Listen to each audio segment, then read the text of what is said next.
Предметот со обвинението и доказите за пожарот во дискотеката Пулс во Кочани е доставен до Скопскиот кривичен суд. Претходно Кочанскиот суд се иззема, а Штипска апелација го достави до Врховен, кој одлучи дека стварно и местно надлежен суд за постапување по предметот е Кривичниот суд во Скопје. Врховниот суд, анализирајќи го кадровскиот и техничкиот потенцијал на основните судови во Штип и Струмица, како судови со проширена надлежност на територијата на апелационо подрачје Штип, утврдил дека во наведените судови нема доволен број на суди од кривична област за кои нема законски пречки да постапуваат по конкретниот предмет.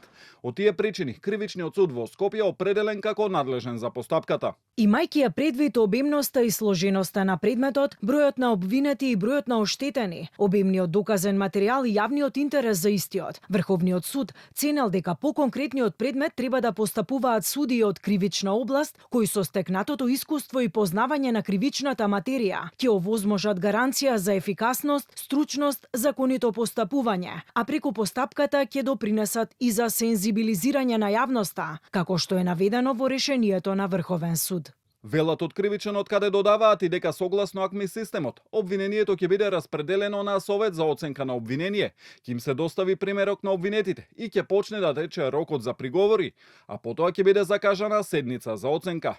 Со обвинението за трагедијата од 16 март во која загинаа 62 над 200 беа повредени. Опфатени се 34 лица, но и трите фирми на сопственикот на дискотеката кој е првообвинет.